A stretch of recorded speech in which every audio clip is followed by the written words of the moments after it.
You're going to end it right here and right now, Chihiro. Are you sure? What's up, guys? That guy with a pencil here. Fun fact, I do want to have it on me and keep it on me at all times. Say another fun fact.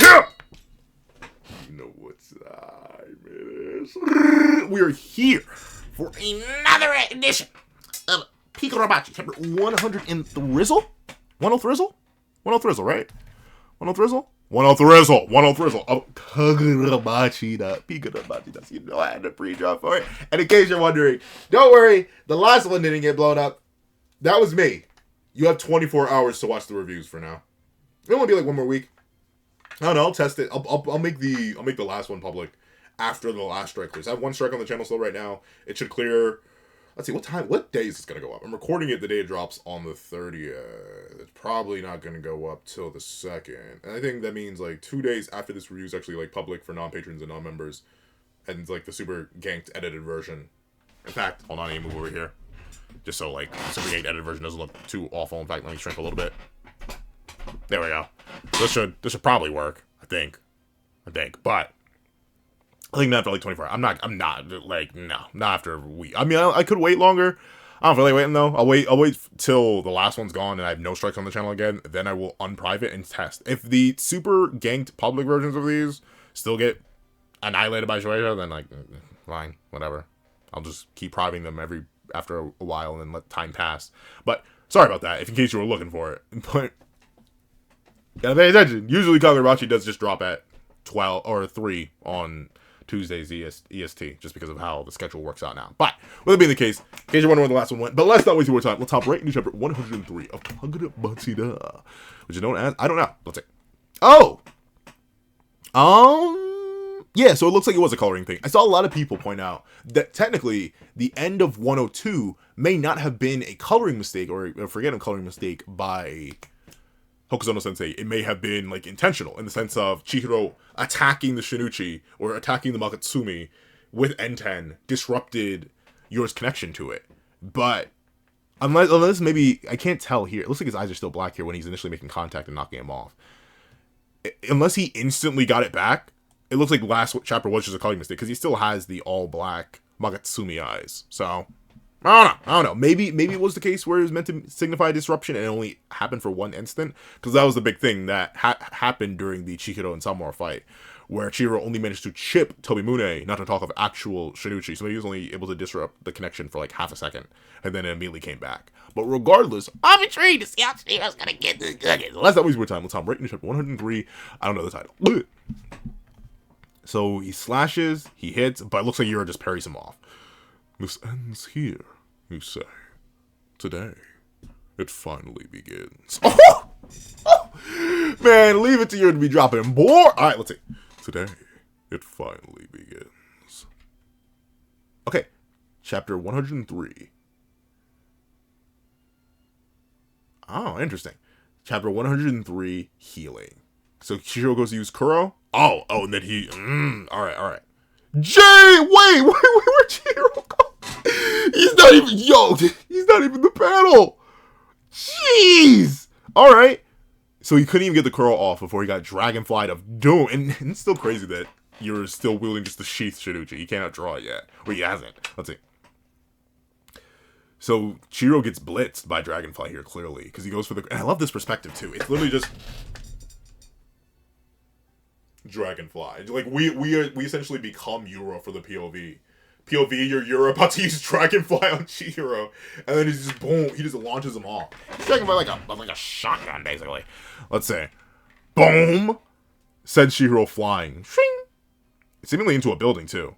And that's why chapter 103 is called healing, because he's gonna need a lot of healing after that. Golly. Okay, Samura looks. I don't know, Samura. You may want to keep pressure on Yura though. Oh. Alright. Okay. Good. Alright, so Chihiro, he ate that pretty well. For a point-blank Dragonfly, like, it doesn't look like he blocked it. Like, if anything, it looks like this may actually signify some sort of reaction. Because he says Kuro, and then Dragonfly. But, like, at least the way that the Sheath Makatsumi is aimed, it looks like it should, like, hit Chihiro dead in the chest. And maybe it did, but maybe Chihiro's just gotten that bulky. Because I don't think Samura healed him instantly here. He gets thrown through the building, and then Samura immediately teleports behind him. And it looks like he cancels out. Oh, no. Because there are the flames here. So he does immediately heal Chihiro. Alright, so Chihiro did take a decent chunk of damage from that. But his chest, he didn't get exploded. Remember, Dragonfly was so strong that it just blew off Azami's limbs. Like, it just straight, like whole arm gone. So Chihiro taking a Dragonfly to the chest with, like, no serious visible damage, but it is actually still very good. You know what? Well, the main public version is like a little bit mutilated, because I don't know. This feels weird. I keep seeing in the OBS, like, I'm very low, like, a good chunk of my face is cut off. But let's see. But, like I was saying, Chihiro taking minimal damage from Dragonfly, but enough that he needs healing, is actually very, very good. A very good poke feat for Chihiro. Because, once again, it doesn't look like he blocked it. It doesn't look like, if anything, he was in the midst of an attack, and then got pushed back. Let's see. Hiro isn't contracted to the blade. He's only commanding the powers of the Shinichi indirectly. If I kill him, at least it resolves this battle. The Shinichi and the Swordmaster are another matter. And you know, I do like that though. Even though Samura's willing to look towards the future, he's like, you know what? Yeah, I have faith in the future. I can clearly believe in their potential to help handle the scenario. I don't have to take care of it all myself. He's still like, we still need to find a solution. Even after hearing, like, notably, last chapter was interesting, right? Because it showed that Samura himself maybe wasn't even sure that the Swordmaster was sane. He didn't really speak with him in that final battle they had 18 years ago. And maybe even if he did, he didn't believe it at first. But hearing Yura, someone he does at least know wouldn't be lying to something like that, seemingly, based on their dynamic, Samura's like, no, we still need to take care of the Swordmaster. Even if he was sane doing it, the fact that he was sane arguably makes him even more dangerous. We actually need to take him out because he's sane. We need to find another way for that. But right now, the main threat is Yura, who's actively wielding the Magatsumi. Meanwhile, for all intents and purposes, the Sword Saint, he's still sealed. He hasn't left yet. And it doesn't seem like Yura is going to break him out just yet. But that's where I could see the battle going. I could see Yura deciding, wait a second, why should I keep fighting you two? And just straight dragon flying into the ground and disrupting the entire area, trying to get back to the Sword Saint, so he can give him the Shinichi and let him go crazy. But let's see. Swordmaster, another matter. Alright, so Yura's lunging in. So he's keeping the pressure on, right? He knocked Chihiro back, and he's keeping the pressure on. Let's see. Alright.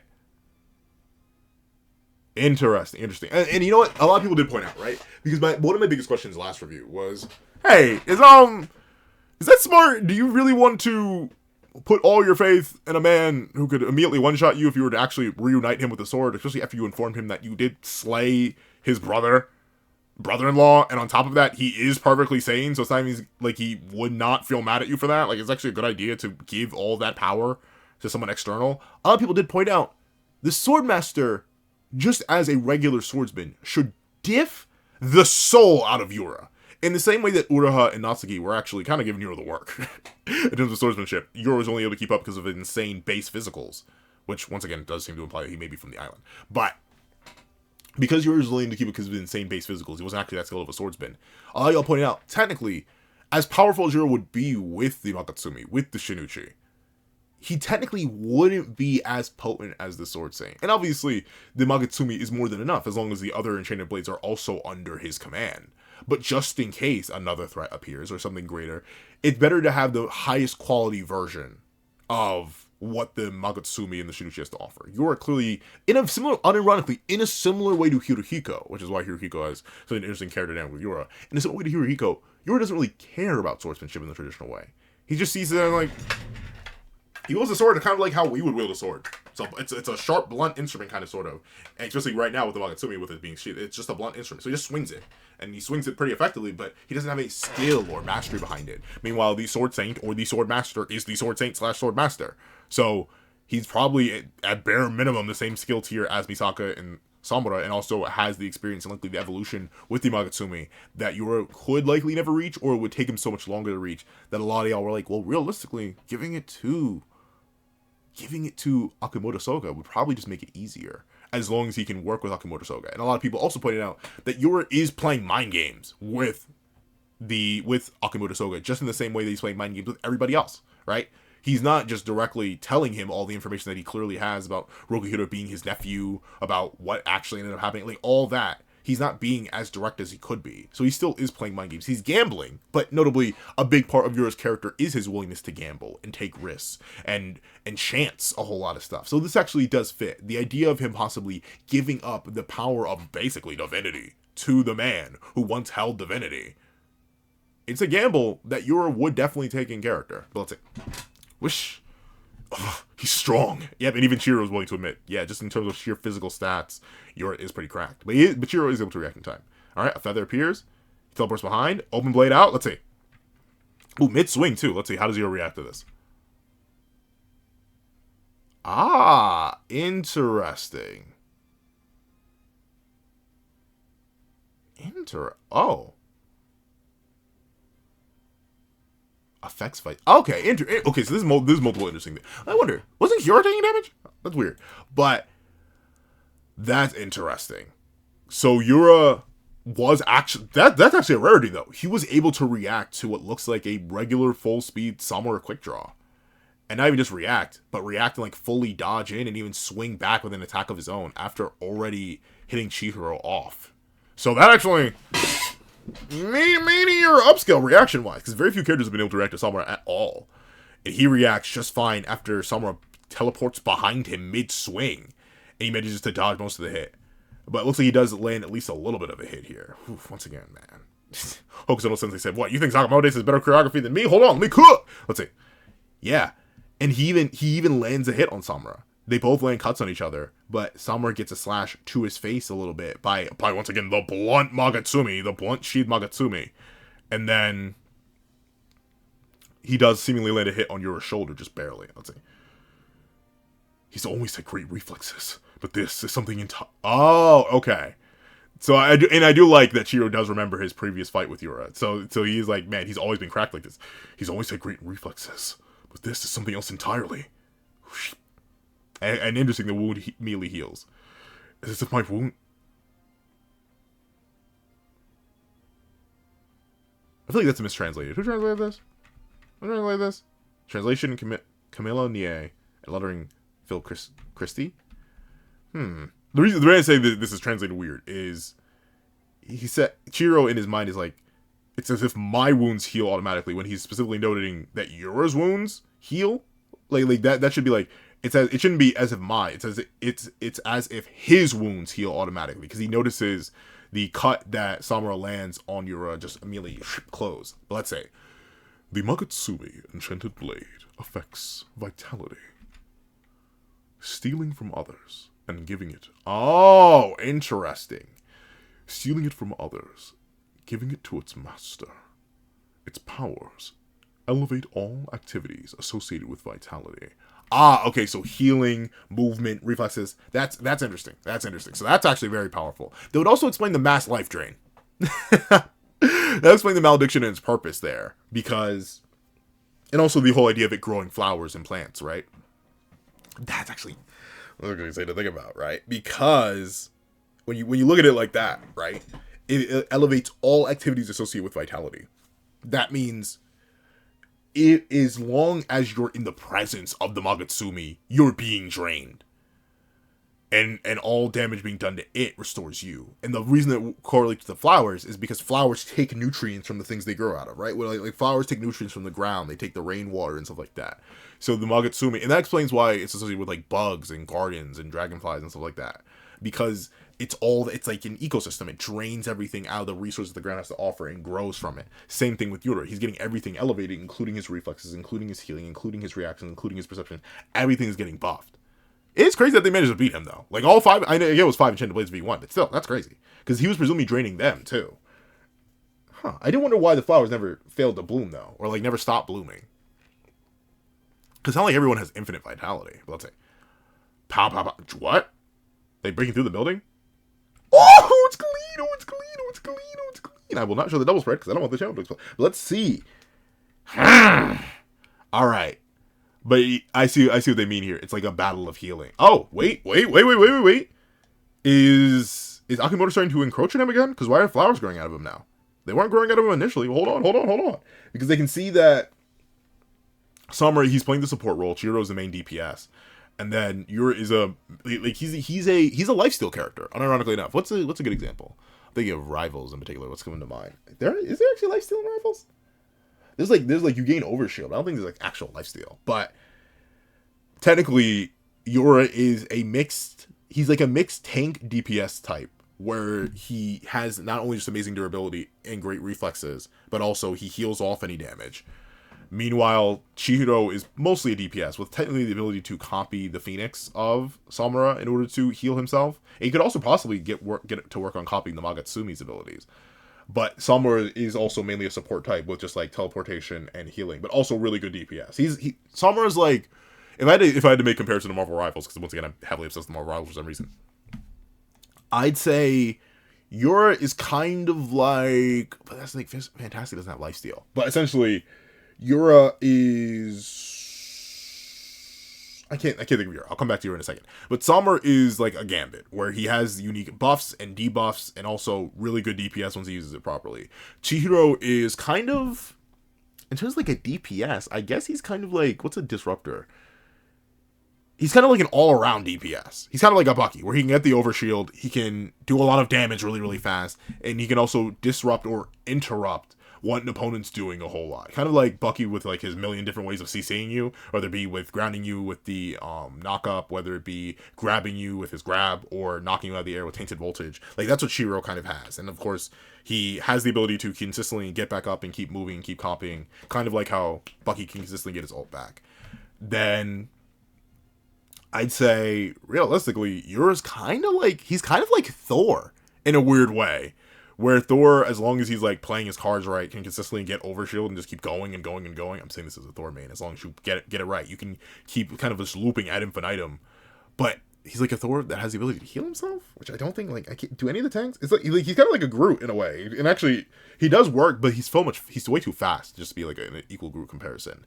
But with the growing motif, he definitely fits like the more Groot-esque archetype with like a healing wall buff for Mantis. But still, very interesting matchup we have here. But I don't know why the flowers are growing. Unless this is like intentional flower growing from he himself, or Akamura's like, wait a second.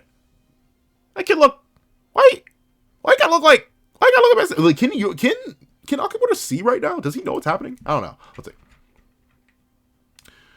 He doesn't seem to be in agony like Yura was. And he's using powers not seen then. Yup. Because Akamura's giving him free reign, seemingly. Let's see. He's getting closer and closer. Apparently he can unsheath it.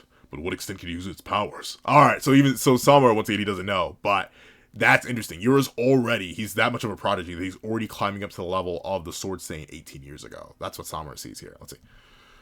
At this scale, even with Shiba evacuating people as fast as possible, it's only a matter of time before there are casualties. And I do like that. Samura can literally hear, because of how good his hearing is, he can literally hear Shiba teleporting around all the different buildings and moving people out. It's only a matter of time before there'll be casualties. Let's wrap this up quickly. Okay, so we have Dragonfly, Spider, Centipede. Malediction. He has so many abilities, so let's see. Let's wrap this up quickly. Alright. Spider. Alright. Tongue. Okay, he touches the sword against the ground. Alright. That's right. I forgot about Spider. Spider. That's its immobilization power. Okay. Interesting. We're seeing everything in black and white. ... But, with both opponents cloaked in flames of mercy, the effect is nullified in less than a second. Plenty of time. Okay. Interesting. So but that's the thing, right? Yura does have such a massive stat gap right here that probably is enough to at least one-shot one of them. Let's see. Who's he go for, though? He probably goes for something. Like, you always want to go for the support first, right? Like, I don't know. Maybe because I've been playing more DPS and I picked up Moon Knight recently. I'm like, hey, is that your backline? No, it's not. I always go after supports first, even before I get to damage flooding on the tanks and stuff like that, or going after other DPS. But I'm assuming, like, Chihiro kind of isn't the threat here. Samura is the threat because he's keeping Chihiro up. As long as Samura goes down, then Chihiro can't recover. Let's see. So, plenty of time. He's probably going to go for Samura. Let's see. Yep, he goes immediately for Samura. Oh, and he's spamming Dragonfly now, too. Alright. There's no cooldown anymore? Didn't he have cooldown on Dragonfly? Am I doing it? Well, no, he had cooldown on Centipede. But, like I thought, he immediately goes for the support, right? Like any good Thor, go for the support. Or any good DPS, go for the support. As he immediately goes Dragonfly, presses Samura specifically. Samura does block it with Tobimune. Boom! Jeez! Crashes out the building, skips off another one, and ends up deep into the middle of a train. Dragonfly. And then he immediately goes in for another one. So Yura doesn't just knock him back. And notably, that's cool too, right? So Yura at first. So he dragonflies at first, holding the blade like... I mean, let me not use the sword. Let me actually... I got katanas. I might as well use one of the katanas. As long as I can draw it out without breaking anything. Will I use you? You could fall fine with that. But it's interesting, right? So initially... In fact, let me hold it the same way he's holding it. The first dragonfly, he fires from the hilt, right? He fires back. Then, he seemingly, after knocking Samura back so far through so many buildings, he then reverses his grip. And he kind of, like, it's weird. Like, I'm assuming he went, like, I can't do it because I'm not that dexterous. But, like, look at my hand. He's holding it like this at first. Then he switches it. Look at how much I'm struggling to try and switch it without dropping the sword in one hand specifically. Maybe Yura uses two hands, but I'm trying to use one hand for it. There we go. Got my fingers around. So in the midst of all that, as he lunges forwards, he then switches it and then puts Dragonfly on the tip of the blade. And then launches it once again at point blank range. Or nearly point blank. He actually got closer on the first one. So that's interesting. I wonder if there's like a different effect with how it's angled or it's just like a cool switch. And now I realize it, he's not, in this case, that's actually even crazier. I just realized he's not even holding the Magatumi by the hilt anymore. In this image in particular. In fact, when does he drop it with Spider? Yeah, interesting. So he drops it with Spider while holding the hilt. Then he switches. So like, if anything, when he says that's more than enough time, he switches up. So like, I think I could replicate that at least. Let me hold on. Let's not try to break anything. But when he switches grip, right? So he drops it down with Spider at first. He grips it like this. Then he presumably, like, I guess, throws it up, switch. Yeah, he does something like this. Hold on. I can actually maybe pull this off without breaking anything. Let me stand up. So he goes like this, right? He does Spider, sticks him to the ground. He's very specifically holding it. He's holding it by the hilt. He's holding it right behind the guard. Then in order to get the Dragonfly off, he then switches. He does something like that, right? Why that low-key feel kind of cool though. Why low-key fun? Let me hit that for the 2 time. He does this. He's holding it by the hilt. Look at where I'm holding it. He then switches, grabs it, all in the same hand, and then launches Dragonfly. Then he then switches again. Oh, look at me! Switches again to launch Dragonfly after he leaves through the multiple buildings. Oh! I like just the messing with the sword like that. That's really cool. Let's see. Point blank Dragonfly, but that's the thing. He's separating the support right now. So now Chihiro's gonna have to play catch up. Presumably using, I forget which one of the abilities allows him to amp his physical. Nishiki? He has to use Nishiki presumably to amp his speed to even catch up right now. Let's say. Or he could try to teleport using a fish that's probably like chilling with Samura in order to try and teleport in. Let's see. Oh, and there are people coming? Uh-oh. He's fast. Well, yeah, I believe it. Alright. Interesting. So Samura, he looks around, he sees people. I emptied out that car. Hurry up and finish him. So yeah, she was like, "Gang, you know how many people I've teleported so far? I got infinite mana. I ain't got infinite mana, meter. Please fight him." Let's see. I emptied out the car. Hurry up and finish him. Alright, let's see. But can Samura win in a 1v1? I don't think so. Especially if yours already encroaching on the point where the Sword Stand was 18 years ago. We know that Samura has definitely evolved from his self 18 years ago. That was the whole like weird point where he was like just levels different because of his own self-reflection and the blade evolving. But obviously with Yura already evolving at a rapid rate and Samura not having done much so far, with Yura's advanced healing rate, I do wonder, like, I don't think Samura can do it 1v1. He needs Chihiro. So let's see if Chihiro pops up. Hurry up and finish him.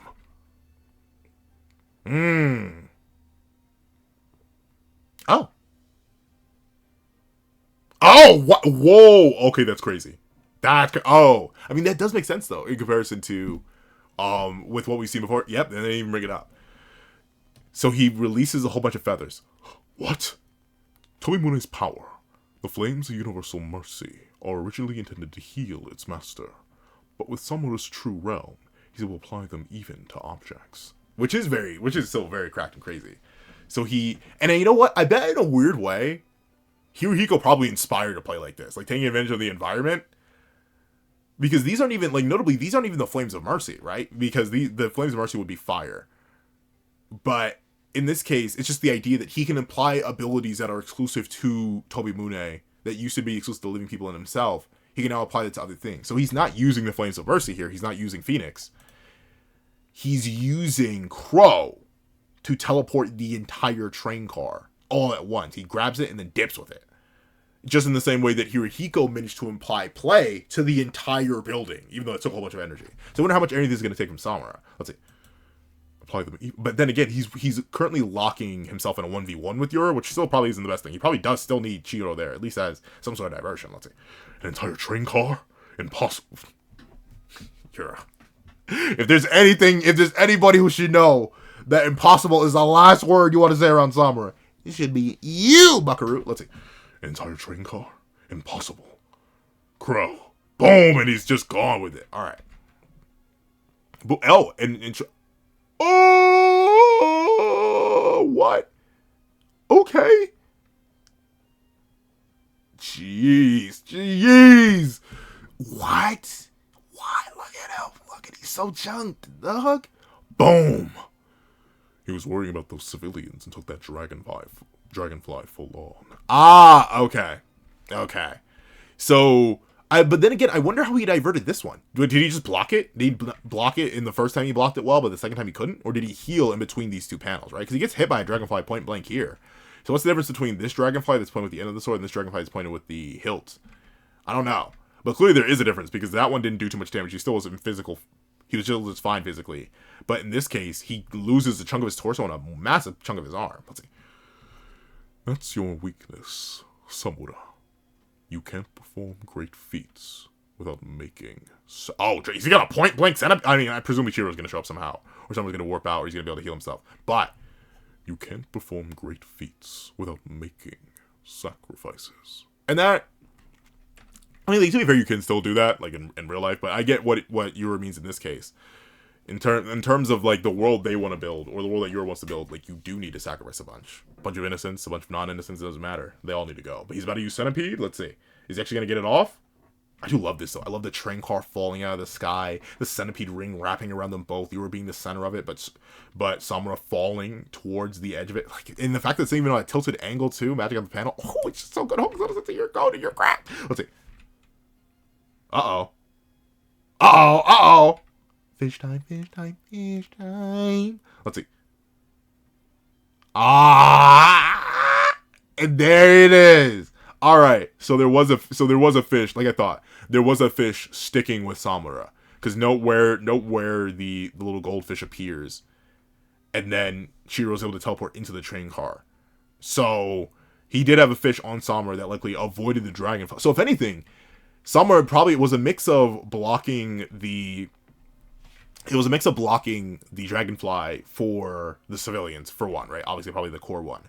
But he also probably took it head on, because if he had it, maybe the little fish would have been destroyed, and then Chihiro wouldn't have been able to swap in, because clearly he swaps in here, and then he's still covered in the flames of mercy. So and now I think at this point, it's probably possible that Chihiro is stacking, right? He's probably stacking Crow with Phoenix at this point. I don't think this is Samura healing Chihiro. I think this may still be Chihiro healing himself. Or maybe the remnants of Samura's flame put on. Because I don't think, I don't think he can stack abilities there. But he has the flames, either being a remnant of Samura or he himself, and he used Crow to swap in here to be behind Yura. So let's see. The whole point of Enchanted Blades is to save lives. I like that. Chihiro immediately comments on the legacy of the Enchanted. And that's the thing. This story is so well built around legacy and interpretation. And this is Chihiro's interpretation of the Enchanted Blades. Where Yura's interpretation is, we must use this power to rule and govern and control the masses. Chihiro's view of the power is like, we must use this to protect and save lives. And in this case, he's going to use it to protect and save lives from Yura by booming Yura. Let's see. I'll show you. They provided me with an isolated arena in the sky. I can't let him go. Oh no, is he about to draw it? Oh no, he's hitting the... Hold on, I don't want to do that with this sword. This sword, at least, you can see, it still has a good solid enough grip where I can hold it without it falling out. So my swords are losing that, including this one.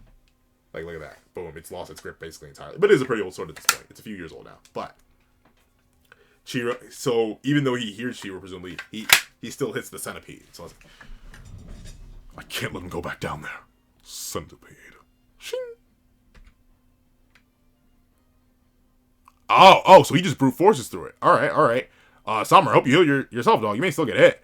But the shockwave comes out, it completely annihilates the train around them. Okay, clearly he's using Nishiki here. I can see, because this is typically the Nishiki colors. He's lunging through. Interesting, he goes in for a thrust here. That's interesting. Like, at least from my understanding, right? He's been using Yagway Curdy style. So instead of going for a slash, he like and then thrusts out. Like I'm not sure. I can't do the. I'm not a style user, but like he goes in for a thrust in particular. Full force. He basically brute forces through the centipede. Let's see if he reaches him though. He does reach it. He reaches him, but he missed. He missed. Okay. The shockwave did knock him off course just enough that he barely... Like, it doesn't look like he hit anything. Let's see. Oh, maybe not. Maybe not. It looks like maybe this was all bait too. Let's see. You sacrificed your own flesh and staked everything on that strike with enough force to penetrate my centipede. But you missed my vital organs. You lost your wager. But you know what, though? I think one of the big things, if Ura's going to have a downfall, if he's going to have a downfall, it's his... you know, it's so weird, though, because I feel like on a first read-through, especially without thinking about it too much, I don't think I would say this about Ura, but it's very clear that Ura, at his core, is a showman. Right? Like now it's, in fact, it's hitting me when I go back to Ura's first introduction. My first ever review of Kagurabachi. It's hitting me now and I'm thinking about it. Ura is very clearly someone who loves the theatrics of it all. Even from the whole idea of him flipping the coin and like doing that. Obviously, it wasn't theatrics, right? Like he presumably was going to off himself if he failed the coin toss, but he didn't, right? I think there's this clear notion that Ura is... He's not just doing it because he believes he should be king and all that, but he's very also clearly in it for the love of the game, the passion of it. If he wouldn't be saying all this, he wouldn't be mocking Shiro if he wasn't a fan of dramatics. He would have taken Azami's head off instead of just, and like I know there's the meta-narrative reason that Azami's so important, but like instead of just dragonflying an arm off, dragonflying the other arm off, dragonflying a leg off, and then putting the Magatsumi to his neck and then growing the flowers out of it. As many people also did point out, though, that could be a case of Ura, once again, since he wants to rule everything, he still wants to have resources. So once he rules everything, he's going to use the many people he's kept alive as resources. But still, right? There's no reason Natsuki, Uraha, Azami, and any person that Ura personally encountered, especially once Akimoto stopped digging into his body, which happened relatively quickly, seemingly, there's no reason they should be alive. He should have just one-tapped them all, but he didn't. Because he's a man of theatrics. He's a man of theatrics, and he's a man who believes, not necessarily style over substance in a way, but it's clear that he doesn't, he has a certain way that he goes about things. It's very, that's spoilers, I don't want to say it. He's very, what's a villain that's got an anime that reminds me of this? You know what, I'll say it to a degree. He's very Kenjaku coded. In that same way, where Kenjaku is very much about the theatrics and the portrayal of it all. It needs to be fun. It can't just be simple and clean execution. It needs to be fun. I feel like Ura sees battle in that way. And you can even tell it by how he treats it, right? Like I mentioned, and as people point out, Ura's not a sword master. He's not of that same level. He doesn't have that clear respect for the craft and that skill with the craft that others do. It's just a means of execution. It's a weapon to be swung. And I think that will be Ura's downfall at the end of it all. It's his lack of respect of others and his willingness to do anything for the aura. Let's see. You lost your wager. The wager comes next. Yuki or just Samura? Samura?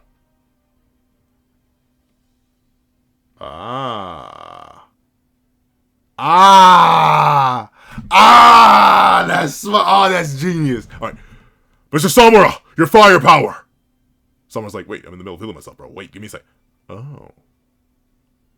And then, yeah, Suzaku's here. That's smart. All right. So Samura, who's already healing himself with his own fire, ups the fire. So yeah, Chihiro was still being healed by Samura directly. He was still using Phoenix to heal, or Suzaku. He was still using Suzaku to heal Chihiro directly, and that's why he was still coated in flames. But those same flames, since they're on Chihiro, and now that Chihiro's in such close proximity, since he's now connected, that's so cool. Since he's now pierced into Ura, not any of his vital organs, but since he's pierced into Ura, he's linked to him. So the flames that are already coating, and we just reestablished in this. You're so good at it, because he already reestablished that objects can also be affected by Samura's ability. So an object in contact with another object, the linkage set up by Enten being imbued into Ura at this moment allows the flames to transfer over to Ura as well. And then there it is, right here. Me too. Suzaku's power is healing, not just and there's the tail of the chapter. not just injuries. It targets all irregularities in the body. Yura is wielding powers that are not his own. If external powers he's channeling amount to a physical abnormality, it burns away his connection to the Shinichi. Alright. And let's see. It's working! Let go! Oh, and he's trying to rip the Shinichi, the Magasumi, out of his hands. They'll burn him up and sever Yura and the Shinichi. Alright, he's being burned, and it's clear that some of it's fading away. But I wonder how well this is going to work. But alright. Your Honor, I think this chapter was straight gap. An extremely W chapter, an extremely good with the sauce chapter. Amy be like, alright, pencil man. There's a lot of action in this chapter. But what exactly makes it peak? Once again, I think this, unironically, weirdly enough, this is a fantastic Yura character showcase chapter, which sounds so insane, right? But you saw it earlier from like how I went into the display of how he like is flipping and messing around with the Shinichi, right? The idea that he dropped it at first with Spider, then he grabbed it and flipped it with the initial Dragonfly, then he flips it again back to holding the hilt with the next Dragonfly. From how he talks Chihiro through the fact that, oh, you missed your gamble, you fumbled the bag a little bit, potato chip kind of boom you. Like, just the way he's doing it, the way he talks to someone. He's high and mighty, and he believes that he has the right to critique everybody. He's out here critiquing Samura for quote-unquote making the wrong choice. You can perform great feats while making great sacrifices. Funny enough, he's like absolute Bane in that way, where he speaks in bars, but he also looks down on everybody. He's like, here's your weakness, here's how you failed. Oh, you made a mistake, here's how you failed. Because he's not looking, he looks to the future in the sense that he wants to be the one true king and ruler and everything. But he doesn't respect the individuals that he's fighting. He still sees himself so far beyond that. I think this chapter is a perfect emphasis and matching of that. And even the whole theme of him tying into the Magatsumi's ability to steal life, vitality. What does it say here? The Makatsumi Enchanted Blade affects vitality, stealing it from others and giving it to its master. Its powers elevate all activity associated with vitality. Yor is a thief. He's taken everything, right? He didn't make the Enchanted Blades. A lot of his success that came from his fellow members isn't his. That's only stolen credit, stolen dollars, stolen labor. He didn't eat the thing that...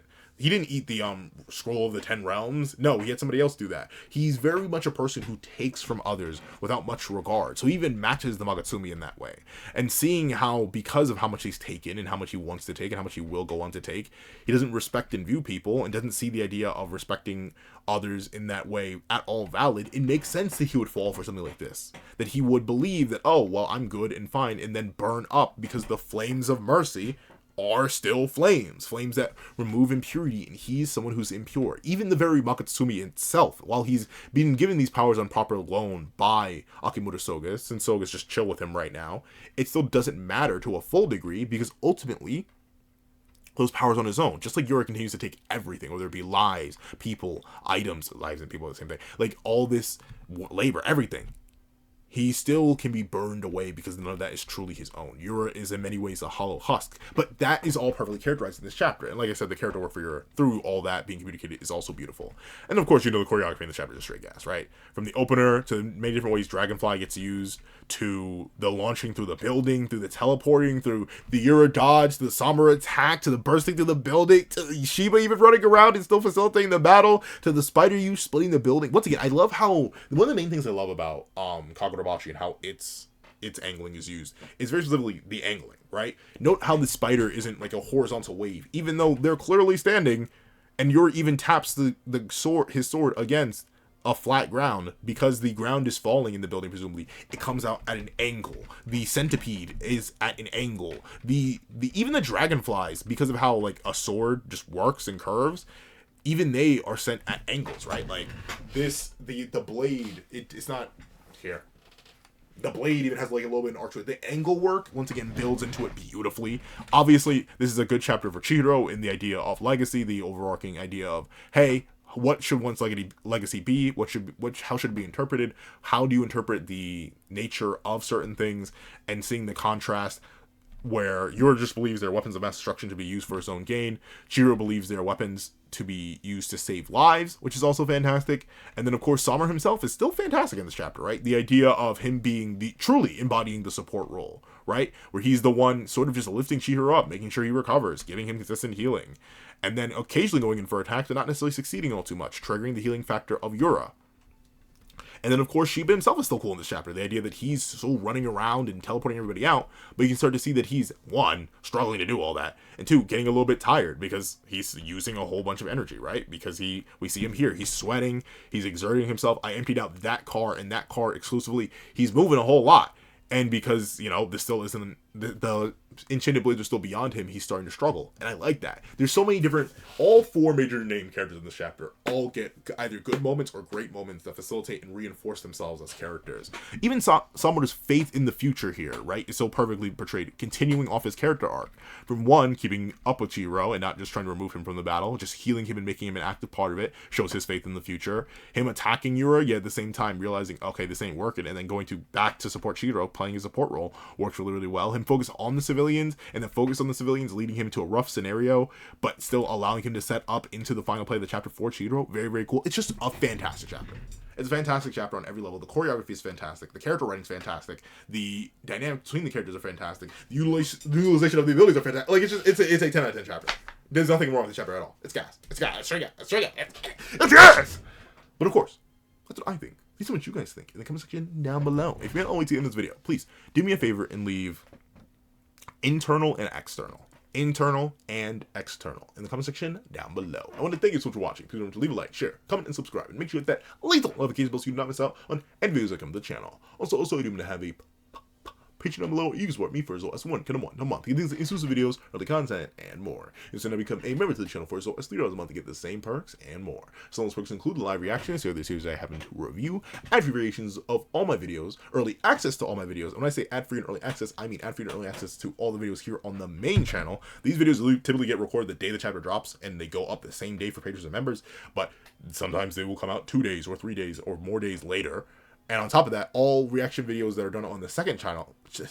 Why did I say it like that? The second channel, that guy with a reaction, which will be linked in the description down below. All the early videos that are done there. I cover JJK. I'm going to cover Kagurabachi. I'm going to cover Blue Lock. There's a whole bunch of channels, a whole bunch of videos over there that drop 1 p.m. every Saturday EST that you would get early access to as a patron and member. And on top of all that, you get your name listed and at the end of every single video regardless. And then if you're a $3 member or higher, you don't just get your name listed, but also read aloud at the end of literally every single video on both channels. So there are a whole bunch of perks to becoming a patron or member. But of course, if you don't want to do a recurring subscription or a one-time subscription and then cancel it, you can drop 5 beans to the Ko-Fi for a short video or 25 beans to the Ko-Fi for a long video. But regardless, now I want to thank you so much for watching and hope you guys have a wonderful day. Where's the Baconator? Where's the Baconator? Where's the Baconator? Where's the pencil? There we go. This is that guy with the pencil. Writing off.